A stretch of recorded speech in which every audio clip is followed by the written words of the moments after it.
اعوذ باللہ من الشیطان الرجیم، بسم اللہ الرحمن الرحیم۔ وہ خدا جسے اگر ہم دل سے پکارے تو وہ ہماری پکار کو سن جائے۔ ایک واقعہ تھا کہ ایک شخص ہے، وہ کھیت میں اپنے کچھ پھل لگا رہا تھا۔ اتنے میں ایک سانپ آتا ہے اور اسے ڈس لیتا ہے۔ اب اس سانپ کا جو زہر ہے وہ اس کی باڈی پر پھیل جاتا ہے، جس کی وجہ سے اس کی باڈی جو ہے وہ پیرالائز ہو جاتی ہے۔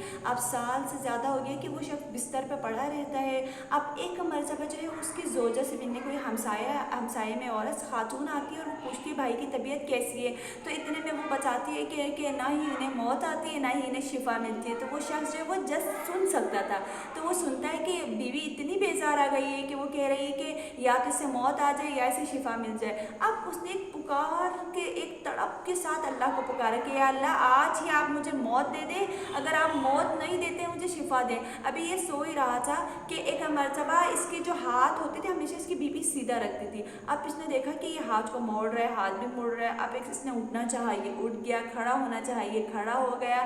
تو یعنی آپ دیکھیں اس نے 1 سال کے بعد آسمان کو دیکھا تھا۔ جب آسمان کو دیکھتا ہے تو کہتا ہے کہ واقعاً پروردگار عالم تو مسبب الاسباب ہے، یعنی تو ایسا سبب پیدا کرتا ہے کہ انسان کے گمان میں بھی نہیں ہوتا۔